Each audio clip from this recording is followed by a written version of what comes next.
नमस्कार विद्यार्थी मित्रांनो, 2020 या संपूर्ण वर्षामध्ये एवढ्या सगळ्या गोष्टी ह्या निगेटिव्ह होत असताना किंवा एवढ्या सगळ्या गोष्टी ह्या वाईट होत असताना आपण याच्यामध्ये सुद्धा थोड्या सकारात्मक बाजूसुद्धा बघितल्या पाहिजेत.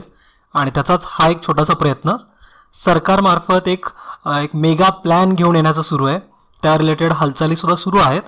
एकूण चायनामधनं बऱ्याचशा कंपन्या ह्या भारतामध्ये सुद्धा स्थलांतरित होण्याचा विचार करत आहेत. यामध्येच मोठं पाऊल म्हणजे अमेरिकेच्या 100 कंपन्या भारतामध्ये येणार आहेत. तर याविषयीच आपण सगळी माहिती जाणून घेऊ. तुम्हा सगळ्यांचं विजन गव्हर्नमेंट जॉब या एज्युकेशनल प्लॅटफॉर्मवरती अगदी मनपूर्वक स्वागत. आपल्या आजच्या लेक्चरची PDF तुम्हाला आपल्या टेलिग्राम चॅनलवरती मिळेल. इथं तुम्हाला या लेक्चरची ऑडिओ फाईलसुद्धा अवेलेबल असणार आहे. टेलिग्राम चॅनलबद्दल मला तुम्हाला एवढंच सांगायचं आहे की तुम्ही सगळ्यांनी तुमच्या मोबाईलमध्ये कमीत कमी 20 ते 25 टेलिग्राम ग्रुप हे जॉईन केले असतीलच. मात्र मला असं म्हणायचं की ज्या ग्रुपवरती तुम्हाला जास्त इन्फॉर्मेशन मिळते आहे किंवा जास्त तुमच्यासाठी प्रोडक्टिव्ह ठरतो आहे तर त्याच ग्रुपमध्ये तुम्ही राहा. असं अगदी 20-25 ग्रुप खेळत बसण्यामध्ये पॉईंट नाही आहे. म्हणजे तुम्हाला आमच्या ग्रुपवरती सुद्धा जर काही कामाचं मिळत नसेल तर नक्कीच त्याला डिलीट करून टाका किंवा ते लिव्ह वगैरेचा काही ऑप्शन असतो ना तर तिथून ते सोडून टाका. ठीक आहे. म्हणजे चॅनलसुद्धा तसंच आहे की जर तुम्हाला हेल्पफुल इन्फॉर्मेशन नाही मिळत आहे तर लगेच अनसबस्क्राईबसुद्धा करा. तर म्हणजे या गोष्टीवरती थोडा विचार करा, कारण तुमच्यावरती उगाच अननेसेसरी बंबार्डिंग व्हायला नको. जे तुमच्या कामाचं आहे तेवढंच तुमच्यापर्यंत पोहोचलं पाहिजे. ठीक आहे. आणि आपलं विजन स्टडीचं ॲप आता प्ले स्टोअरवरती आलं आहे. गुगल प्ले स्टोअरवरून ते तुम्ही डाउनलोड करा. इथं तुम्हाला भरपूर सारं मोफत अभ्यास साहित्य मिळणार आहे. याचा तुम्ही नक्कीच लाभ घ्या. तुमच्या पर्सनॅलिटी डेव्हलपमेंटसाठी सुद्धा याचा भरपूर फायदा होणार आहे.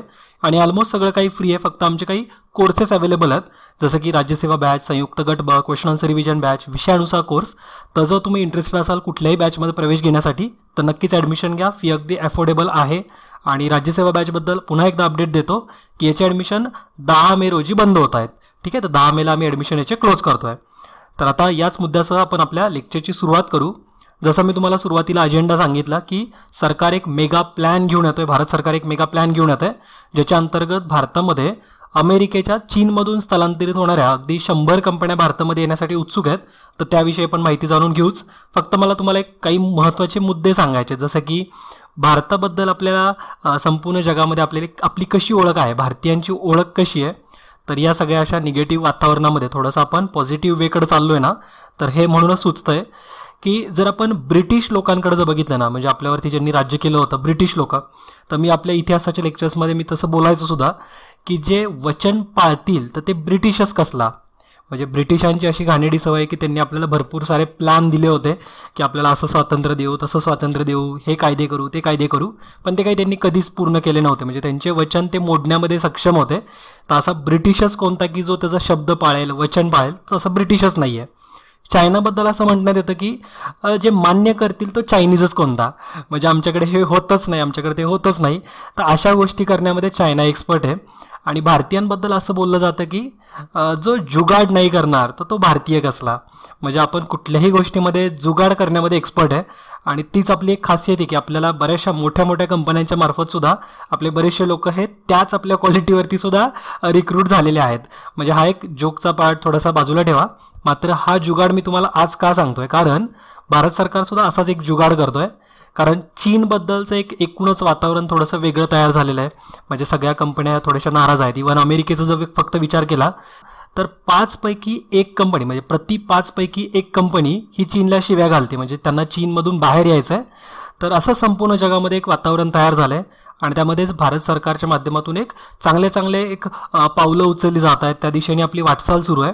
तर तेच काही तुम्हाला या लेक्चरच्या माध्यमातून सांगायचे, जसं की भारत सरकारकडून असे काही निर्णय घेण्यात आलेत की जेणेकरून आपल्या देशामध्ये उद्योगाला चालना मिळेल, त्यांना प्रोत्साहन मिळेल. तर अशा प्रकारचे काही प्रयत्न सुरू आहेत. जसं की आपल्या देशामध्ये जमीन विकत घेण्यासाठी किंवा जमिनीवरती आपल्याला जर एखाद्या कंपन्या उभा करायच्यात तर ते घेण्यासाठीचे जे नियम अटी आहेत तर ते थोड्याशा स्ट्रिक्ट होत्या. तर त्याच्यामध्ये थोडीशी शिथिलता देण्याचा प्रयत्न सुरू आहे. किंवा त्याचबरोबर जो भूभाग एखाद्या कंपनीसाठी आपल्याला जर डेव्हलप करायचा असेल तर त्या संदर्भात ज्या नियम अटी आहेत तर त्या थोड्याशा शिथिल करण्याचा प्रयत्न चालू आहे. त्याचबरोबर अशा काही कंपन्यांना आश्वासनं दिली जात आहेत की तुम्हाला मोठ्या मोठ्या जमिनी अगदी उपलब्ध करून दिल्या जातील. इव्हन एक एक्झाम्पलसुद्धा असं वर्ल्ड बँकेकडून देण्यात आलं आहे की लक्झमबर्ग हा जो देश आहे, म्हणजे जो एक युरोपियन देश आहे, ज्याची एकूण क्षेत्रफळ आहे 2,50,000 आसपास आहे, 2,50,000 हेक्टरच्या आसपास त्याचं एकूण क्षेत्रफळ आहे. तर यापेक्षा ऑलमोस्ट दुप्पट अशी जमीन कंपन्यांसाठी देण्यात येईल भारतामध्ये, जेणेकरून वेगवेगळ्या कंपन्या समजा आता ज्या चीनमधून बाहेर पडण्याचा विचार करतात तर अशांसाठी एक चांगलं लँडमार्क आणि त्याचबरोबर एक प्रॉमिनंट प्लेस जिथं त्यांना सगळ्या सुविधा मिळतील, तर अशा प्रकारची एक जमीन उपलब्ध करून देणं, त्यांना त्यांचा उद्योग वाढवण्यासाठी त्यांना प्रोत्साहन देता येईल, तर अशा प्रकारचे उपक्रम राबवणं. आणि यासाठी म्हणून गुजरात, महाराष्ट्र, तामिळनाडू आणि आंध्र प्रदेश तर या राज्यांमध्ये जवळपास 1,15,131 हेक्टर जमीन ही सरकारनी देण्याचं ठरवलं आहे किंवा ती डेव्हलप करण्याचं ठरवलं आहे. आणि या अंतर्गत भारत सरकारचा एक असा निश्चय आहे की जवळपास 4.5 लाख हेक्टर जमीन ही अशा कंपन्यांसाठी उपलब्ध करून देणं, तर यासाठीचे प्रयत्न सुरू आहेत. ठीक आहे, तर असा एक मोठा निर्णय आपल्या गव्हर्नमेंटकडून घेण्यात येतोय, जेणेकरून जे काही बिझनेस आहेत ते चीनमधून बाहेर येतील तर त्यावेळेस ते इतर देशांमध्ये जाण्यापेक्षा भारताला प्रेफर करतील किंवा त्यांना एक मोठी बाजारपेठ पण उपलब्ध होती, त्याचबरोबर एक मॅन्युफॅक्चरिंग हबसुद्धा आपण उपलब्ध करून द्यावं. तर अशा प्रकारचे प्रयत्न सुरू आहेत. जर तुम्ही सध्याचा ट्रेंड बघितला तर मोस्ट ऑफ दी कंपन्याज काय करतायत की ज्यांना चीनमधून बाहेर यायचं आहे तर ते त्यांच्या मायदेशी परतत आहेत. म्हणजे फॉर एक्झाम्पल साऊथ कोरियन कंपन्या आहेत तर त्या त्यांच्याच देशामध्ये परत चालल्यात, जॅपनीज कंपन्या जपानमध्ये परत चालल्यात. तर या सगळ्यांमधूनच एक चांगलं मॅन्युफॅक्चरिंग हब हे आपल्या देशामध्ये उभारण्यात यावं, तर यासाठीचा हा प्रयत्न. सध्या अमेरिकेमधून सुद्धा ज्या कंपन्या बाहेर पडत आहेत तर अशांचा प्रेफरन्स भारत तर आहेच, त्याचबरोबर व्हिएतनाम सुद्धा आहे. ठीक आहे, म्हणजे काही कंपन्या व्हिएतनाममध्ये सुद्धा शिफ्ट होत आहेत आणि काही कंपन्या भारतामध्ये येण्यासाठी उत्सुक आहेत. तर अशाच प्रकारचं एक स्टेटमेंट अमेरिकन परराष्ट्र मंत्रालयाकडून देण्यात आलं आहे की बऱ्याचशा दिवसांपासून ज्या बैठकी चालू होत्या तर त्याच्यावरतून एक असा निष्कर्ष निघाला आहे की भारत हा चीनपेक्षा अधिक चांगला पर्याय ठरू शकतो कंपन्यांसाठी किंवा व्यापारासाठी. तर अशा प्रकारचं त्यांच्या तज्ज्ञांचं सुद्धा म्हणणं आहे. तर आपल्याला यातून नक्कीच फायदा होऊ शकतो फ्युचरमध्ये. आपण जर अगदीच सध्याच्या ज्या घडामोडीचं बघितल्या तर अमेरिकेच्या 100 कंपन्या भारतामध्ये येण्यास उत्सुक आहेत आणि प्रत्येक 5 पैकी 1 कंपनी चीनमधून बाहेर येण्याचा प्रयत्न करते. चीन आणि अमेरिकेच्या व्यापारी संबंधांवरती नाखुश आहे आणि भारत हा एक चांगला पर्याय असू शकतो. तर अशा प्रकारची बोलणी सुरू आहे. इव्हन उत्तर प्रदेश सरकारसोबत तर बऱ्याचशा कंपन्यांच्या बोलण्या तर ऑलरेडी सुरू झालेल्या आहेत आणि यामधून कोणत्या कोणत्या क्षेत्रामध्ये त्या कंपन्या इंटरेस्टेड आहेत आणि उत्तर प्रदेश सरकारकडून सुद्धा त्यांना काही वेगवेगळी आश्वासनं देण्यात आलीत. तर याविषयी सुद्धा आपण थोडक्यात जाणून घेऊ. उत्तर प्रदेश सरकारकडून जे काही इतर कंपन्यांसोबत बोलणं चालू आहेत तर त्यानुसार त्यांनी काही आश्वासनं दिली, जसं की तिथं एक स्टेबल गव्हर्नमेंट आहे असं उत्तर प्रदेश सरकारचं म्हणणं आहे. त्यानंतर तिथले लेबर हे थोडेसे स्किल्ड आहेत. त्यानंतर तिथं रोड, वॉटर सप्लाय, इरिगेशनच्या कॅपॅसिटी, त्यानंतर तिथलची पॉवर सप्लाय कॅपॅसिटी म्हणजे 24/7 तिथं इलेक्ट्रिक सप्लाय मिळेल. त्यानंतर एक मोठा तिथं एक स्किल्ड लेबर तिथं मिळणार आहेत. अशा प्रकारचं एक आश्वासनं हे उत्तर प्रदेश सरकारकडून देण्यात आलेत. आता तुमच्यापैकी बऱ्याचशा जणांच्या मनामध्ये असे काही न्यूनगंड असतो की आपल्या महाराष्ट्रामध्ये थोडा प्रेफरन्स द्यायला पाहिजे, तर तो प्रत्येकांमध्येच असतो की आपल्याला वाटतंच ना की महाराष्ट्रामध्ये जास्त कंपन्या यायला पाहिजेत. पण थोडा एक ब्रॉड पर्स्पेक्टिव्हनी विचार करा, तर तिथं जरी अशा कंपन्या आल्या आणि महाराष्ट्रामध्ये जरी आल्या तरी आपल्याला तर एक जॉब ऑपॉर्च्युनिटी आपण पूर्ण इंडियासाठीची बघतोय, पूर्ण भारतासाठीची बघतोय. ठीक आहे, तर असं फक्त एक छोटा विचार करू नका की लगेच उत्तर प्रदेश राज्यामधल्या चुका शोधायचा प्रयत्न करू नका. कारण जसं मी तुम्हाला सुरुवातीला आपल्या देशाची क्वालिटी सांगितली की आपण जुगाडू आहोत, तर तशीच आणखीन एक क्वालिटी आहे, पण मला ती मेन्शन करायची नव्हती, पण आता एक नाईलाज आहे म्हणून मी तुम्हाला सांगतो की भारताची ओळख अशी चुका काढणाऱ्या देशांमध्ये सुद्धा होते. म्हणजे भारतीय हे चुका जास्त काढतात, चांगल्या चांगल्या गोष्टींमध्ये सुद्धा चुका काढतात. तर अशी सुद्धा आपली एक ओळख आहे. तर आपण आता सध्या तरी त्याच्यामध्ये पडायला नको. ठीक आहे, आणि उत्तर प्रदेश सरकारचं असं सुद्धा म्हणणं आहे की तिथं MSME ज्या छोट्या मोठ्या कंपन्या आहेत तर यांचा सुद्धा नंबर खूप मोठा आहे. ऑलमोस्ट तिथं 90 लाख MSME कंपन्या आहेत. तर या सगळ्या गोष्टींचा फायदा हा उत्तर प्रदेश सरकारकडून त्या कंपन्यांना मिळू शकतो. तर म्हणून त्या कंपन्यांचं जे काही एक हालचाल आहे तर ती उत्तर प्रदेशमध्ये स्टेबल होण्याकडं आहेच, त्याचबरोबर आपल्या देशामध्ये सुद्धा त्या येतीलच. ठीक आहे, आता कोणत्या कोणत्या क्षेत्रामध्ये ह्या कंपन्या येण्यासाठी उत्सुक आहेत तर ते सुद्धा आपल्यासाठी महत्त्वाचं आहे. जसं की कृषी, इलेक्ट्रॉनिक्स, त्यानंतर संरक्षण, वाहतूक, त्यानंतर फूड, त्यानंतर डिजिटल पेमेंट, त्यानंतर एव्हिएशन सेक्टर म्हणजे जे विमान बनवणाऱ्या वगैरे कंपन्या आहेत तर अशांचा एक उत्साह आहे की त्या या क्षेत्रामध्ये त्यांना इन्व्हेस्टमेंट करायची किंवा त्यांना त्या रिलेटेड मॅन्युफॅक्चरिंग हब सुरू करायचे आहेत. आणि आता मग याच्यामध्ये कोणत्या कोणत्या कंपन्या असतील तर ॲडॉब नावाची कंपनी आहे, तुम्हाला माहिती असेल की सॉफ्टवेअर वगैरे तुम्ही त्याची यूज करता, सॉफ्टवेअर कंपनी आहे ती. त्यानंतर हनीवेल आहे, ती अगेन सॉफ्टवेअर कंपनी पण आहे, मॅन्युफॅक्चरिंग हब पण आहेत त्यांचे. त्यानंतर ही कंपनी महत्त्वाची आहे लॉकहीड मार्टिन, की जी जगातली बेस्ट डिफेन्स रिलेटेड कंपनी आहे, म्हणजे डिफेन्स इक्विपमेंट कॉम्पोनंट्स बनवणारी ती कंपनी. त्यानंतर बॉस्टॉन सायंटिफिक येते किंवा त्यांचा एक विचार सुरू आहे. बॉस्टॉन सायंटिफिक ही मेडिकल इक्विपमेंटशी संबंधित काम करणारी कंपनी आहे. त्यानंतर सिस्को सिस्टीम, त्यानंतर UPS आणि फेडेक्स. आता UPS फेडेक्स ह्या लॉजिस्टिक रिलेटेड कंपन्या आहेत की ज्यांना आपल्या ग्रामीण भागामध्ये लॉजिस्टिक सर्व्हिसेस अगदी प्रॉमिनंट सुरू करायच्यात. तर या रिलेटेड कंपनी. आणि त्याचबरोबर मास्टरकार्ड. तर मास्टरकार्ड तुम्हाला माहिती असणार आहे एक डिजिटल पेमेंट गेटवे आहे आणि त्यांना सुद्धा अगेन रुरल इंडियामध्ये जास्त इंटरेस्ट आहे. ठीक आहे. तर हे सगळे तर सेक्टर झाले, कंपन्या झाल्या. तर यातून आपण काय काय शिकलं पाहिजे.